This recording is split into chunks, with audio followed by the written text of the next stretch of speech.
Great success often comes after great failure. And no one knows that better than my next guest, James Becker. He is the founder of Fusion Growth Partners, and it was established with a mission to revolutionize the way real estate professionals grow their business. He was a broker, tried to develop a program to serve all of his agents and failed miserably at it, but he was determined to keep going. We talk all things agent productivity, growth. It's great information for agents who want to grow their business, and it's better information for brokers who want to help their agents. So enjoy the podcast. I know you'll learn quite a bit. There's some great nuggets there. And a special thank you to HomeBot for sponsoring this episode of the RealTrending Podcast. James, it's great to speak with you again. Welcome to the RealTrending Podcast. Thank you, Tracey. I'm excited to be here. Yeah, so we're going to talk all things Fusion and agent performance today. And so You created Fusion. You ran a 225 agent brokerage. You launched what you call the Diamond program. So explain that a little bit, and then talk to me a little bit about your biggest lessons that you learned from overpromising early on, and then how brokers can avoid those same mistakes. So let's talk about the Diamond program, and then we'll talk about lessons learned from it. So the Diamond program was really the precursor to everything that we're doing now. Mm-hmm. And it was a vision, it was an idea, and really I thought that I had more control over what I could build and the speed in which I could build it to provide the services. And the realities I wasn't over promising. I was just more ambitious than I had the ability to perform. And so when that happened, I went back to our clients and I came hat in hand. I ate some crow and I said, look, what I've promised you or what I've said that we could do, it's going to take longer for me to do it. And I still have a number of those people that signed up for that initial program because I believe because I was humble about it. And they were a part of this new thing that they were able to give feedback. And so some of their feedback is still in the DNA of the initial program. And I'm really thankful for those people. I really believe in getting into the arena and giving it your all, as the quote would say about getting marred with dust and blood. And failing over and over again. The part of the quote, my favorite part of the quote is that there is no effort without error. And for a lot of agents, there's a lot of people who want to be perfect. They're not willing to try and to fail. And I am willing to fail, which allows me to grow. It's in my opinion, it's a critical part of getting better. And you have to put yourself out there with the risk that you'll fail. And the key is to come back and try and make good on what it is that you're doing, in my opinion. I was going to say, just for our audience, let's be a little more specific. What was the Diamond program, and what weren't you able to deliver at the time? Well, the Diamond program, the whole idea was that as a broker, we were doing a number of things for agents, and I still wanted them to do more. I wanted them to participate more, and they still weren't doing it. And so I woke up one morning and I thought, well, what if I do everything? What if I do absolutely everything I can except talk to the client? And so that was the Diamond program. That was the genesis of it. The problem that I had, which has taken me years to perfect and millions of dollars and lots of people, is building out the very specific SOPs to deliver on these things with consistency. And so we were doing some of them, but it was sloppy, it was inconsistent. And we actually needed that time and the participation with these people to find our failure points, because once we'd have a failure point, then we'd go in and we fix it. We actually still have a form to this day where wherever our employees find a hole or a friction in our system, it goes into a form, it gets sent to all of management.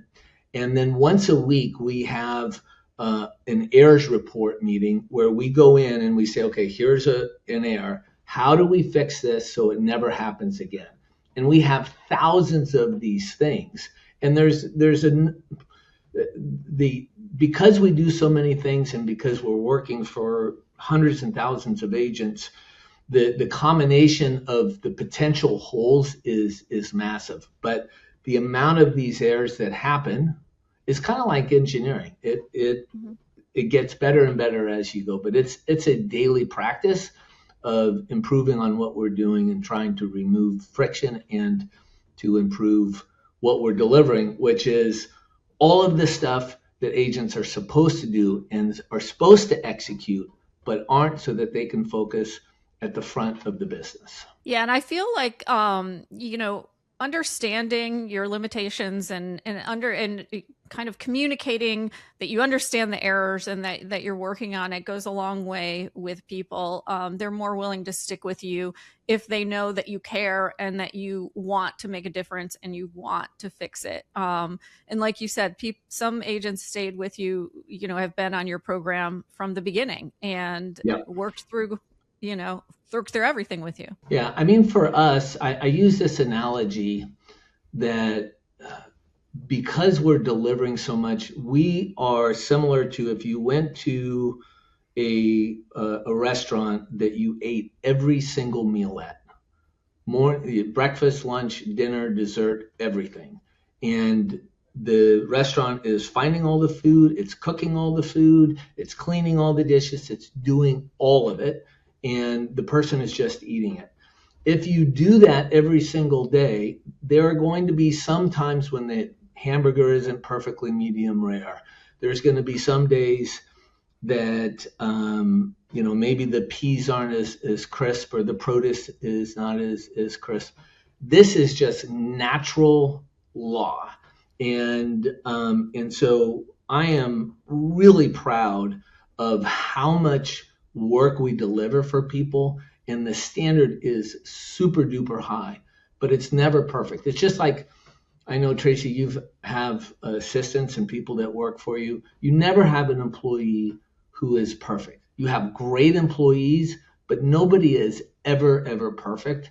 And so that's a part of what we do when we're working with someone. We have to say, look, we are a group of people and we do really good work.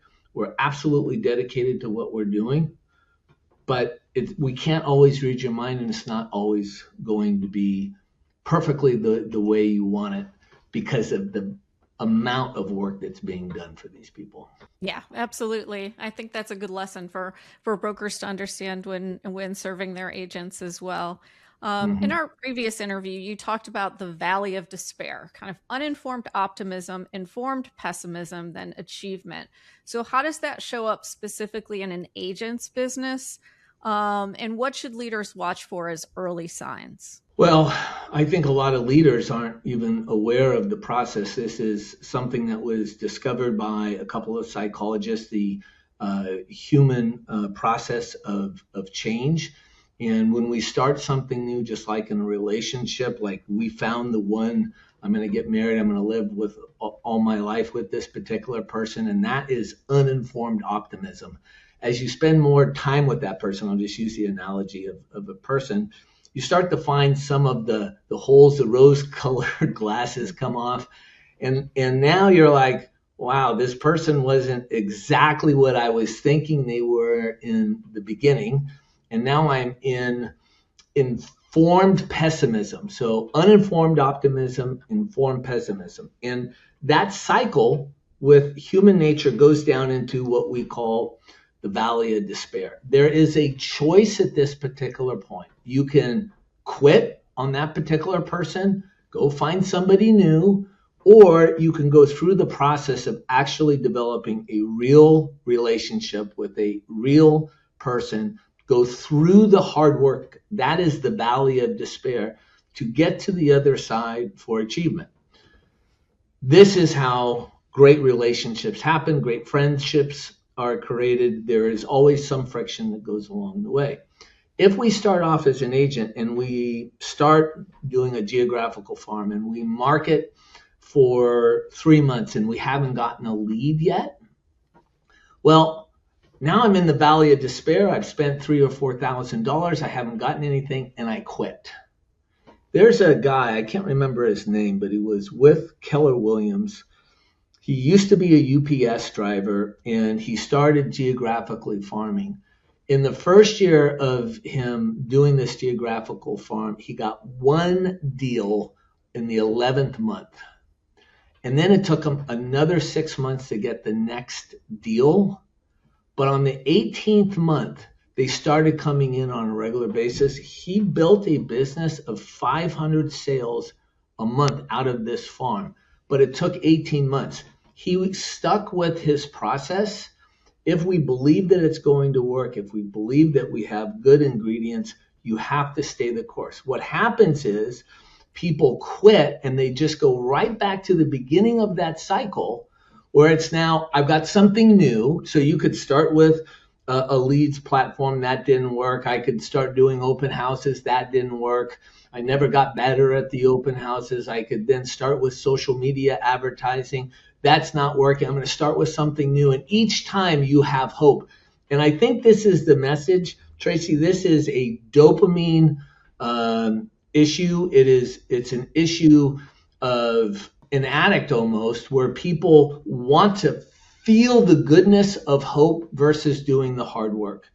And what I have found is the people that have long-term success are always the people that have traversed the valley of despair to do the work, to learn the nuances of what it takes to get something to be successful, kind of like I did with my diamond program. And so I think every agent goes through this process, or if they don't, they're going to be in a cycle that is really a toxic cycle. And I see it all over the place. Yeah, absolutely. So you also said that agents have inconsistent income because they're inconsistent in their inputs. And that's a little bit of what you were talking about, the valley of despair. So what are the top three boring basics agents should do every week to stabilize their business for this year? Well, I never look at anything as what's going to happen this year. I don't really believe in looking at the outcome. I believe in looking at the outcome could be derived from these inputs. And so then I just have to be super consistent with the inputs. For me, the vast majority of people in the middle class and upper middle class, the higher you go up, the more relationship-based they choose their real estate agents. And so it's a matter of doing the work to develop relationships where you can get business, not just this year, but next year and 5 years down the way, which is really tough because agents are really focused on getting the quick fix and to get the money right now, but that never is sustainable. And so we can feel good by getting leads or chasing hot leads or feeling like we're doing that, but we're never making a deposit to build actually a business that is self-sustainable in the future. So for me, the basics are this, is that you have to make friends, you have to develop those relationships, and you have to be having conversations. Doesn't have to be about real estate. You can be involved in nonprofits, you can be involved in your place of worship, but you must be out and you must be meeting and you must be talking to people, and you need to collect those contacts to go into a database that you can then consistently market your services for when they do have a need, which could be 8 years from now.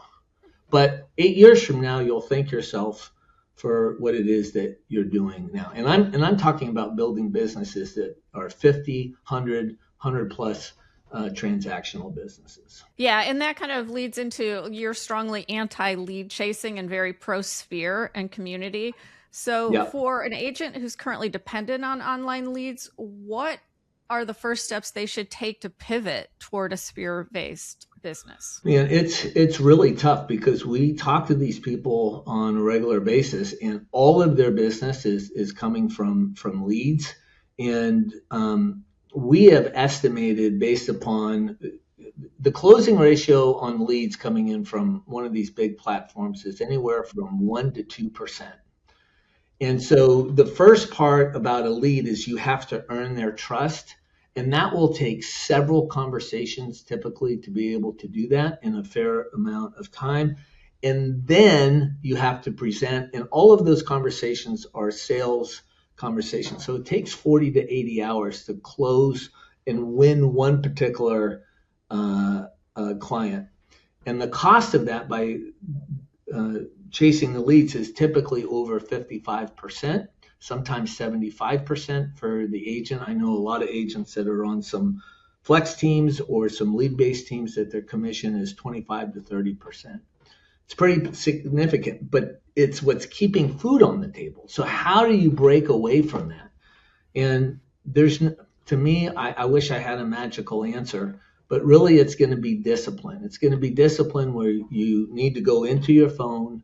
You need to start listing out all of the people that you know. You need to put them in a database, and you need to carve out some time where you are nurturing those relationships. And when I mean nurturing, it doesn't have to be calling up and saying you think about buying or selling. It means to call and say, how are you? I haven't talked to you in a while, and you're someone who's important to me. And people, particularly people that have a high-priced home, they want to know someone cares about them more than they're going to use sales techniques. And most people are pretty sophisticated. They understand when a sales technique is being used on them, and it's a repellent to actually getting that business. And so, unfortunately, there's no easy answer to doing the work to build a database. And I think here's the other thing. Is once you have those relationships, they have an incredibly long half-life. So once you do that work, it's not going to be where people are just going to bail for the new thing that comes in. Those relationships will last for a long, long time and will produce revenue for you for a long, long time. Yeah, for these absolutely. People. But the answer to that is they have to carve out the time and they have to be disciplined to do it. And unfortunately, in our population, there are very few people that are willing to do that. Yeah. But if they do, those people are successful every time. Every time. Yeah. And I see them in my community for sure. So you coach agents to act as their own CEO of their business with time and energy as their main assets. So what does a CEO day or CEO week look like in terms of a top producer? For a CEO, if you're the CEO of General Motors, you have to be able to have a strategy, and then you have to allocate your assets. And so if you're General Motors, you have human resources, you have factory, you have cash in the bank, you have all of these items, and you have to take it and you have to. And most agents don't think this way, but this is what I want them to do, is I want them to think, okay, how do I allocate those resources to produce the highest return on those assets?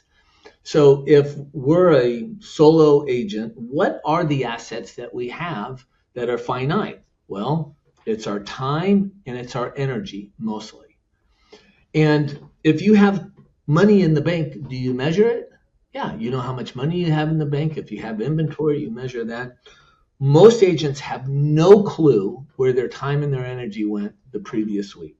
They know they were busy, but they don't know where it's going. So one of the things that I want the agent to do, if I was advising that agent, is to identify the things that have the highest degree of a return with a successful transaction.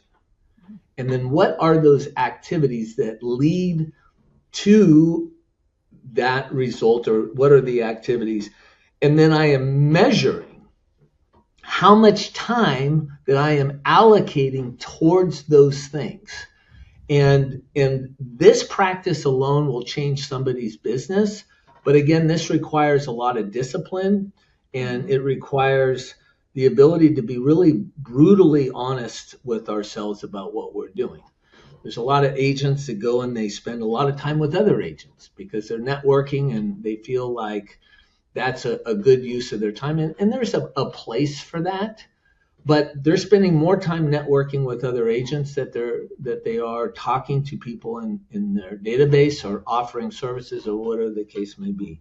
So the idea is, where can I invest my time today and tomorrow and the next day that's going to have the highest ROI over a period of time? And then being very diligent about that. Now, a CEO also is someone who's a leader. It's somebody who typically is a disciplined person and can make decisions, and they can stick to those decisions. So that's kind of what I'm talking about. You have to be the CEO of your own business because you're the employer and you're also the employee. And so it's a tough dynamic. But if you look at it that way, where one side is the employer, the other side is the employee, and you can get those people to do the things that you need to do, your business is going to grow. Yeah, absolutely. And, human behavior is such that we love to self-sabotage, right? And agents are no exception. So what are the patterns? I'm no exception. I have to guard against it all the time myself. I spend time, really making sure, am I doing the right thing? And I'll just share this with you, Tracey. I have a couple of very strong people in my life and in my business that have no problem holding me accountable to things I say, things I do. And I think that's really critical. If you don't put yourself in a position where there are people who can provide criticism and feedback, you're bound to self-sabotage unless you're creating that environment where it's less likely to happen or go unnoticed. Yeah. And what are the patterns that you see for agents with that over and over again? And how can brokers or leaders help them break those patterns? That's a great question. I could walk through and I could just start talking to people in an office.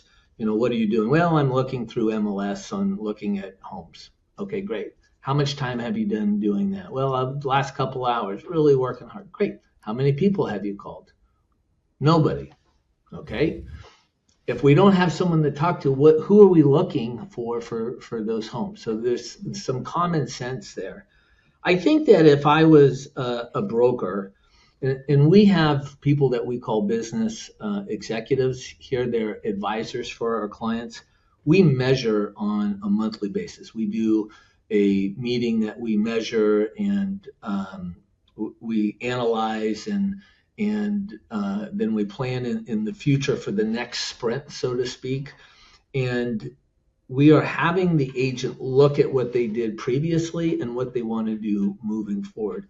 This is called a scrum or a sprint in technology development. And I think it's really critical. And again, it's a discipline that has to happen.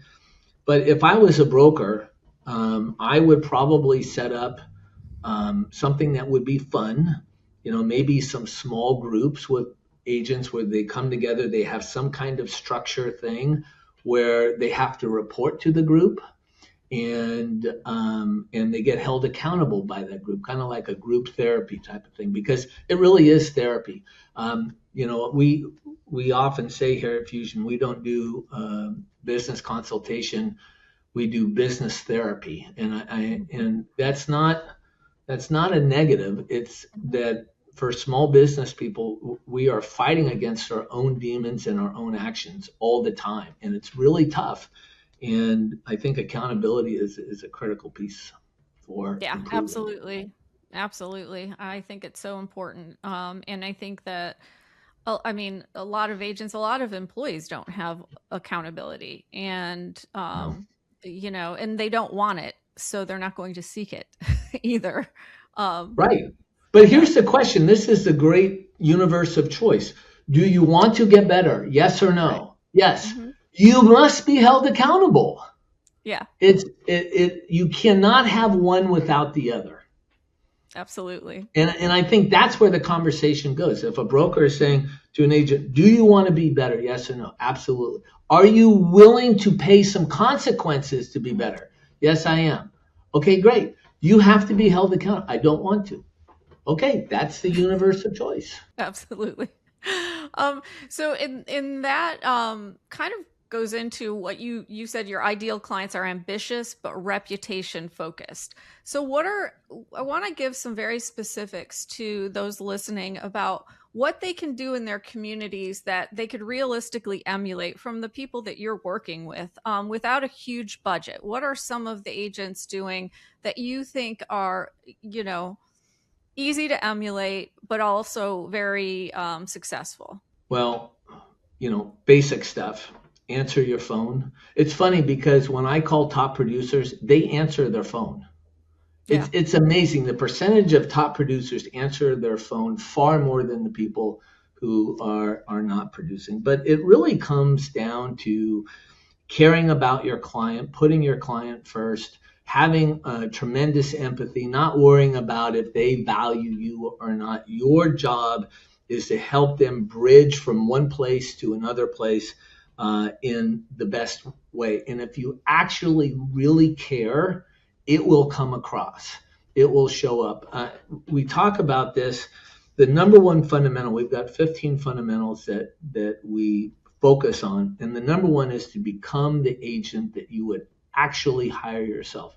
Real estate agents are very demanding in the services that they want. They have very high standards, but I see a lot of them don't have those high standards for themselves.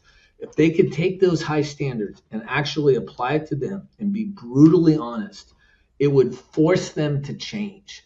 And I believe that there's kind of an X factor when you know you're doing the work, when you know you're doing the sacrifice of actually caring for people, putting other people first, going the extra mile for your client, whatever it takes to make the experience as easy as possible with the least amount of stress possible.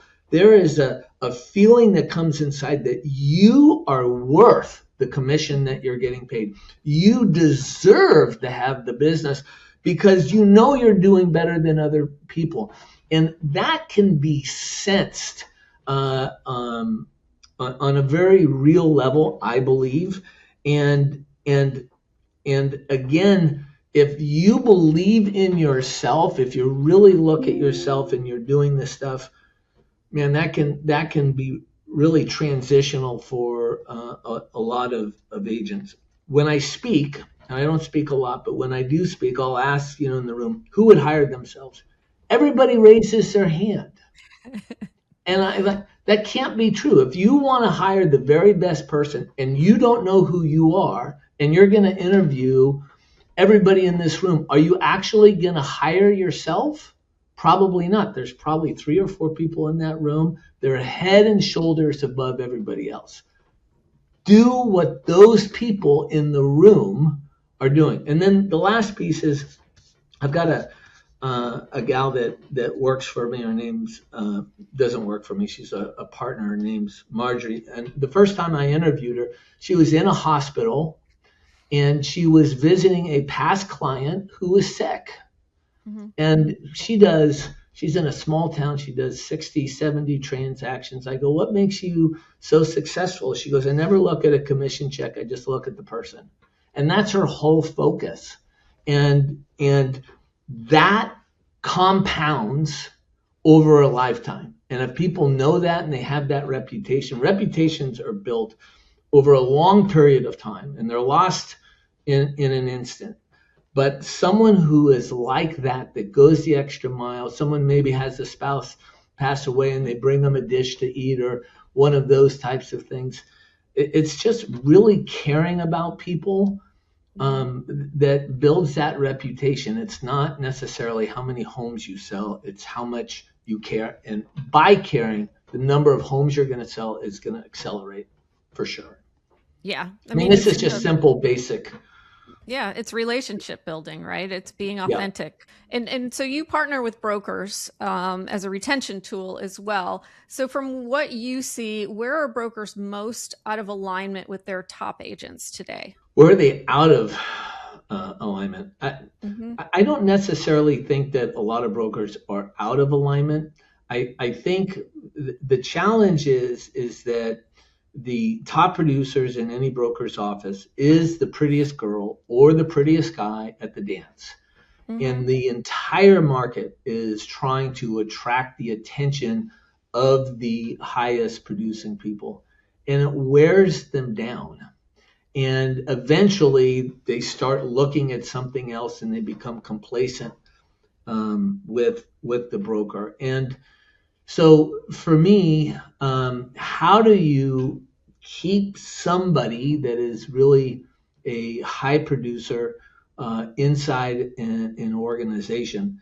And there are certain things that we do that we try to provide the highest level of value possible. That's not necessarily meaning commission split, because if you're a broker, you can't give everything away. Right. If you got a cap of 5,000 and the agent does 100 homes, the liability risk alone is twice that amount, if not four times that amount. So for the broker business is really, really tough.